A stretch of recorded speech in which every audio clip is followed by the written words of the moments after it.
Hello friends आज के video में हम डबल प्लेट पेंट कटिंग किस तरह की जाती है या शल वाली पैंट की कटिंग किस तरह की जाती है आज के वीडियो में हम सीखने वाले हैं। आज के वीडियो में हम पेंट कटिंग काफ़ी आसान तरीके से सीखने वाले, तो वीडियो को केयरफुली वॉच कीजिए। चलिए कटिंग स्टार्ट करने से पहले हम मेजरमेंट देख लेते हैं और आप इस मेजरमेंट को नोट कर लें ताकि जब हम कटिंग करें तो आपको हर एक स्टेप आसानी से समझ में आती रहे। हमारी पेंट की लंबाई यहाँ पे 38 इंच है, कमर 31.5 इंच है, हिप बेसिकली देखा जाए तो 34 इंच है, जांग 25 इंच है और जो मोरी है वह 17 इंच है। आप पहले मेजरमेंट को नोट डाउन कर लीजिए ताकि आपको हर एक स्टेप आसानी से समझ में आ सके। देखिए कपड़े में जो भी रेशेदार कपड़ा है उससे हमें कटिंग करने से पहले अलग कर लेना है इस तरह से, और कपड़े को हमें उल्टा बिछाना है क्योंकि जितनी भी मार्किंग की जाती है वह उल्टे कपड़े पे की जाती है। तो इस तरह से हमें कपड़े को उल्टा बिछा लेना है। देखिए काफ़ी आसानी से हम कटिंग सीखने वाले हैं, तो आप हर एक स्टेप को केयरफुली वॉच कीजिए, कोई भी स्टेप मिस नहीं होना चाहिए। देखिए सबसे पहले हमें यहाँ पे डिफेक्टिव कपड़े को अलग कर लेना है। तो डिफेक्टिव कपड़े को आधा इंच का कपड़ा हमें यहाँ से अलग कर लेना है। मोरी के लिए हमें 2.5 इंच का कपड़ा छोड़ना है, ये आपके ऊपर डिपेंड करता है आपको कितना छोड़ना। हमारे पास कपड़ा अवेलेबल है इसलिए हम यहाँ पे 2.5 इंच कपड़ा छोड़ रहे हैं मोरी के लिए, नीचे दबने के लिए। अब हमारे पास मोरी 17 इंच है, तो हमें देखिए कोर से 1 इंच अंदर की तरफ एक मार्क लगाया और यहाँ पे हमें 17 इंच लेना है, तो 17 का आधा कितना होता है 8.5 इंच। तो ये मोरी हमारी 17 इंच की हो चुकी है, 8.5 पे मार्क किया हमने। अब ये काफ़ी इंपॉर्टेंट है, लंबाई किस तरह ली जाती है, लटक किस तरह रखी जाती है। लंबाई हमारी 38 इंच है, तो हमने यहाँ पे 38.5 पे रखा है क्योंकि आधा इंच हमारा सिलाई में दबने वाला है, तो 38.5 इंच पे हमने मार्क किया है। देखिए 8.5 पे 38 पे करने के बाद हमारे पास जो बेसिकली देखा जाए तो जो हमारा बेल्ट लगने वाला वो 1.5 इंच का लगने वाला है, तो 1.5 इंच पे हम एक मार्किंग कर ली। देखिए 1.5 इंच पे एक मार्किंग कर ली है। इसके बाद देखा जाए तो हमारे पास जो हिप है, हिप 34 इंच है। हिप इस कस्टमर की थोड़ी कम है, नॉर्मली इसके हिसाब से 36 होना चाहिए था, बस 34 ही है। इसके लिए हमें थोड़ा एडजस्ट करना होगा लटक रखने के लिए। ये हर एक पेंट में आपको थोड़ा थोड़ा एडजस्ट करना होता है, तो आप थोड़ा थोड़ा एडजस्ट कीजिए जिस तरह से होता है। देखिए हिप हमारी कितनी है 34 इंच है, 34 को 4 से डिवाइड किया तो 8.5 इंच आया, तो 8.5 पे मार्क किया। टोटल लटक हमारी 10 इंच हो रही है, बट इसकी हिप थोड़ी कम है तो लटक इसकी थोड़ी ज़्यादा रखनी होगी। प्लस कस्टमर पेंट थोड़ी ऊपर बांधता है इसलिए हम आधा इंच यहाँ पे बढ़ा रहे हैं, जिससे उसे लूजिंग भी मिल जाएगी और उसे पेंट थोड़ी ढीली भी चाहिए, प्लस पेंट ऊपर भी बांधना है और उसकी हिप भी कम है इसलिए हमने आधा इंच यहाँ पे बढ़ा ली है। हर एक कस्टमर के लिए आपको थोड़ी थोड़ी मेजरमेंट एडजस्ट करना होता है, सभी के लिए एक ही फॉर्मूला यूज़ नहीं होता है, कोई कस्टमर किस तरह से चाहता है, तो इसलिए हमें टोटल यहाँ पे लटक 10.5 इंच चाहिए। तो 10.5 इंच पे मार्क कर ली क्योंकि इसकी हिप थोड़ी कम है इसलिए। देखिए यहाँ पे 28 इंच कपड़ा बचा, 28 का आधा 14 इंच हुआ, 14 में से 5 कम किया, आधा करके उसमें से 5 कम करना है, तो 14 में से 5 कम किया तो 9 इंच। 9 इंच पे हमें यहाँ पे बेसिकली घुटने का मार्क कर लिया है। ये हमारा बेसिकली सीट के लिए मार्क हो गया है, ये लटक के लिए मार्क होगा, ये हमारी लंबाई के लिए मार्क हो गया है। देखिए इस तरह से अब यहाँ पे शेप किस तरह देना, तो देखिए ये थोड़ा बेसिकली यहाँ पे हमें थोड़ा दुबला पतला ही पर्सन है, ज़्यादा मोटा नहीं है, इसलिए आधा इंच पे मार्क करा। थोड़ा मोटा होता तो इससे हम आधा इंच बाहर की तरफ करते, तो इस तरह से मार्क किया और इसे सीधे स्केल के सहायता से जो नीचे वाला मार्क इससे मिलाते हुए एक मार्क घुटने पे हमें इस तरह से ले लेना है। यहाँ पे जस्ट हमें मार्क लेना है। अब इसे शेप किस तरह दिया जाएगा हम समझ लेते हैं। देखिए ज़्यादा पर्सन हमारा मोटा नहीं है, दैट मीन्स उससे ज़्यादा मोटा होता तो हमें इसे और थोड़ा बढ़ाना होता है। देखिए शेप इस तरह से दिया जाएगा, इस तरह से रखकर राउंड स्केल की सहायता से मिलाकर और यहाँ पर हमें सीधे स्केल की सहायता से इसे मिला देना है। देखिए इस तरह से ये हमारा शेप होगा। अब यहाँ पे हमारी जांग के लिए मार्किंग करना है। देखिए जांग हमारी 25 है, 25 को 2 से डिवाइड किया तो 12.5 इंच आया। देखिए 12.5 पे एक मार्क हमने यहाँ पे कर लिया है और 1.25 इंच अंदर की तरफ हमें एक मार्क करना है। देखिए इस तरह से 1.25 इंच पे मार्क किया। अब इसका सेंटर भी हमें लेना है, तो 12.5 का आधा कितना होगा 6.25 या 6.25 पे एक मार्क किया था कि हमें यहाँ पे प्लेट बेसिकली एक शल भी आने वाला है, सर्कल के मार्किंग हो गई सेंटर निकाल के। देखिए यहाँ पे हमें इस नीचे वाला मार्क से मिलाते हुए इस तरह से स्केल रखना है और सेंटर का एक मार्क ले लेना है। अब जिस तरह हमने यहाँ पे शेप दिया था, देखिए इस तरह से हमने यहाँ पे शेप दिया था, उसी तरह से स्केल को हमें यहाँ पर रखना है और घुटने तक मार्क करना है, सिर्फ घुटने तक। अब यहाँ पे हमें सीधे स्केल के सहायता से नीचे की तरफ मार्किंग कंप्लीट करना है।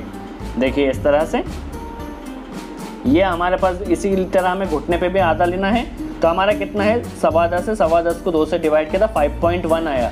यहाँ पे इसका सेंटर मिल चुका है। देखिए घुटने से हमारे लटक का सेंटर हमने मिला लिया है। यहाँ पर हमें बेसिकली जो फिटिंग वाली पेंट होती है इसमें हम थोड़ा स्केल अंदर की तरफ लेते हैं, बट ये शल वाली पेंट है इसलिए हम इस देखिए फिटिंग वाली में थोड़ा अंदर की तरफ हम स्केल लेते हैं, बट ये हमें लूज पेंट बनाना है प्लस शल वाली पेंट है इसलिए हमें स्केल यहाँ पे सीधा रखना है इस तरह से। देखिए इस तरह से हमें स्केल को रख लेना है,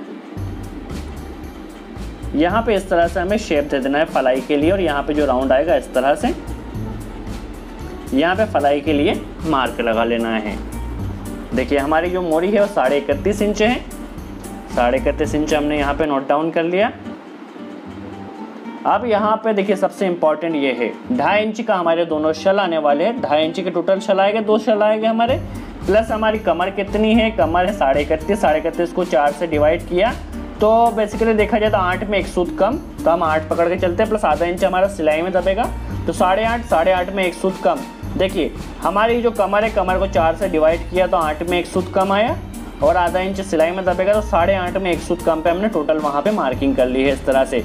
पहले ही हमने 2.5 इंच आगे शल के लिए छोड़ दिया है, तो टोटल हमने 11 इंच पे मार्किंग की है, और इसे राउंड स्केल की सहायता से यहाँ पे मिला देना है।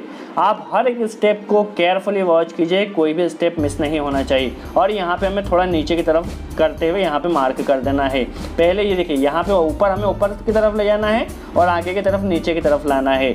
यहाँ पे हमें 1.25 इंच नीचे बेसिकली पॉकेट के लिए लगने वाला है, मार्क एक लगने वाला है पॉकेट के लिए। यहाँ पे 6 इंच का हम पॉकेट लगाने वाले, तो 6 इंच का पॉकेट के लिए मार्क कर लिया है। तो ये हमारा पॉकेट के लिए भी मार्किंग यहाँ पे कंप्लीट हो गई है। अब हमारे पास 2 शल आने वाला है, तो एक सेंटर में आएगा, देखिए जो मेन सल होगा यहाँ पे सेंटर में आने वाला है, और एक सल यहाँ पे हमें 3 इंच दूर लगाना होगा। तो 3 इंच की दूरी पे हमें एक और शल के लिए मार्किंग कर लेना है। तो ये हमारे दोनों शल के लिए या प्लेट के लिए यहाँ पे मार्किंग हो चुकी है। देखिए यहाँ पे 2.5 इंच पहले ही हमने जगह छोड़ी थी, तो पहला जो शल होता है वो बड़ा होता है, तो पहला शल 1.5 इंच का आएगा, इस तरह से हमने मार्किंग कर ली है, और दूसरा शल 1 इंच का आने वाला है। तो टोटल हमारे दोनों शल 2.5 इंच के आ गए हैं। इसे इस तरह से मार्किंग कर लेना है, इस तरह से हमारे शल यहाँ पर आने वाले हैं। तो चलिए जिस तरह से हमने मार्किंग की है उसी तरह सिंपली इसकी कटिंग कर लेना है। तो ये तो हम सिंपली डबल पेंट की कटिंग किस तरह की जाती है, या फिटिंग पेंट की, या मोटे लोगों के पर्सन की कटिंग किस तरह की जाती है, इसके ऊपर वीडियो चाहते हैं शर्ट कटिंग के, शर्ट स्टिचिंग के, पैंट कटिंग स्टिचिंग के, सभी के वीडियो हम बनाने वाले। तो आपने हमारे चैनल सब्सक्राइब नहीं किया, सब्सक्राइब ज़रूर कर ले। चलिए पॉकेट के लिए यहाँ पे हमने कुटके लगा लेना है, ये शल के लिए लगा लेना है, ताकि जब हम स्टिचिंग करें तो हमें सब कुछ आसानी से पता चलता रहे। और यहाँ पे फलाई के लिए मार्क कर ले। देखिए हमारे दोनों शल जो है वह इस तरह से आने वाले हैं। देखिए इस तरह से हमारे दोनों शल आ जाएंगे। तो आप इस तरह बेसिकली हमारी फ्रंट की कटिंग यहाँ पर कंप्लीट होती है। चलिए अब बैक कटिंग किस तरह की जाती है हम समझ लेते हैं। बैक कटिंग करने से पहले हमें किस तरह से फ्रंट को उसके ऊपर रखना है, ये काफ़ी इंपॉर्टेंट होता है। तो पहले हम फ्रंट को किस तरह से रखें यह समझ लेते। देखिए मोरी से हमें 1.5 इंच जगह छोड़ना होती थी, यहाँ पे मिनिमम 1.5 इंच जगह बचना चाहिए। यहाँ पे बेसिकली हमारे पास जो पर्सन है ज़्यादा मोटा नहीं, तो 3.25 इंच जगह बचना चाहिए। देखिए 3.25 इंच यदि मोटा होता तो 3 इंच हमें लगाना होती है। देखिए और यहाँ पे नीचे हमें बेसिकली जो 1.5 इंच हमारा जो बैक होने वाली 1.5 इंच ऊपर से बड़ी होने वाली है। तो इसे यहाँ पे 3.25 इंच वाला जो निशान है यहाँ पे मिला लिया, घुटने वाले मार्क को मिला लिया है, और यहाँ पे मोरी के पास से भी हमने इस मार्क को मिला लिया है। सबसे पहले कपड़ा हमने रख लिया, यहाँ पे हमें 3.25 इंच कपड़ा रखना है। तो 3.25 इंच हमारा बैक बड़ा आने वाला है, तो 3.25 इंच पे मार्क कर लिया है। यहाँ पे घुटने से हमें 2.25 इंच लेना है, चूँकि हमें सिंपल चाहिए इसलिए 2.25 इंच लिया है। यहाँ पे हमें 1.5 इंच पे एक मार्किंग करना है। आप हर एक मार्किंग को केयरफुली वॉच कीजिए। ऊपर हमने 3.25 इंच किया है, यहाँ पे घुटने पे 2.25 इंच किया, और नीचे हमने 1.5 इंच किया है मोरी पे से। देखिए अब जो हमारा इसमें बेसिकली शल भी आने वाला है और लूजिंग पेंट है, तो हमें यहाँ पे आधा इंच हमारा जो बैक होगा वो छोटा काटेगा। देखिए इस तरह से, क्योंकि इसमें शल भी आ चुके हैं, तो आधा इंच हमने पहले तो बैक के लिए अंदर की मार्किंग की है। अब यहाँ पे 1.5 इंच हमें, आप हर एक स्टेप को केयरफुली वॉच कीजिए। देखिए 1.5 इंच ऊपर की तरफ होते हुए इस तरह से मार्क को मिला देना है। अब इसे हमें राउंड स्केल की सहायता से मिला देना है। आधा इंच हमने पहले छोटा किया, प्लस 1.5 इंच ऊपर की तरफ लिया। देखिए इस तरह से हमारी यहाँ पे मार्किंग हो गई है। अब यहाँ पे किस तरह से करना है ये आप समझिए। देखिए कमर हमारी कितनी है, 31 31.5 है। 31.5 को 4 से डिवाइड किया तो 8 में 1 सूत कम आया, प्लस आधा इंच हमारा सिलाई में दबेगा, तो 8.5 हो गया। 8.5 पे एक मार्किंग कर ली, प्लस 1 इंच हमारा पीछे की तरफ शल आता है, जो शल आता है वो 1 इंच का आता है। तो टोटल हमें 9.5 इंच पे मार्किंग करना है। देखिए 9.5 पे किया, हमारे ने कमर को 4 से डिवाइड करके 8 में 1 सूत कम आया, आधा इंच सिलाई में दबेगा, प्लस 1 इंच हमारा चलाने वाला, टोटल 9.5 इंच, या बेसिकली कमर से हमें 1.5 इंच बढ़ा के मार्किंग करना है। और ये 4 इंच पे हमारा पीछे की तरफ चलाने वाला है, तो इसके लिए हमने मार्किंग की है। चलिए ये हो गया। अब हमारे यहाँ पे शीट की मार्किंग करना है। तो शीट हमारे 34 को 4 से डिवाइड किया, शीट हमारे 34 को 4 से डिवाइड किया तो 8.5 इंच आया।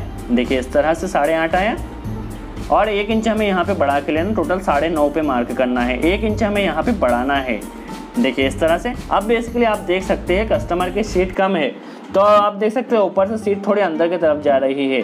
नॉर्मली जिस हिसाब से कमर है उस हिसाब से इसकी जो सीट होना थी मिनिमम 36 इंच होना थी, बट सीट कम है, बट इसलिए इस तरह से हमें यहाँ पे मार्किंग कर लेना है।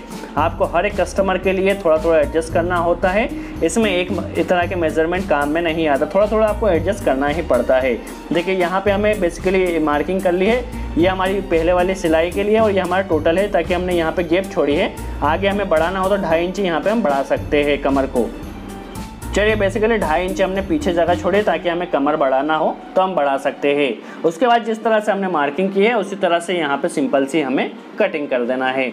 देखिए, और जब भी आप किसी भी शर्ट को काटे या पैंट को काटे, आपको हर एक कस्टमर के लिए थोड़ा थोड़ा एडजस्ट करना होता है। जैसे जैसे आप आगे काम सीखते जाएगा आपको आइडिया होते जाएगा। इसमें एक सिद्धांत काम में नहीं आता है कि इसी तरह से हमने सीखा है तो इसी तरह से मार्किंग की जाएगी। थोड़ा थोड़ा आपको हर एक कस्टमर में एडजस्ट करना होता है। सो आई होप आपको समझ में आया हो किस तरह डबल प्लेट पैंट कटिंग की जाती है। यदि आप फिटिंग पैंट की कटिंग किस तरह की जाती है, शर्ट कटिंग किस तरह की जाती है, स्टिचिंग किस तरह की जाती है, इनके ऊपर भी वीडियो चाहते तो कमेंट्स में ज़रूर बताएं। हम पूरी कोशिश करेंगे उसके ऊपर वीडियो बना सके। और फिर भी कोई डाउट हो तो कमेंट्स में ज़रूर पूछे, हम पूरी कोशिश करें उसका जवाब दे सके। सो आज के लिए इतना ही। थैंक्स।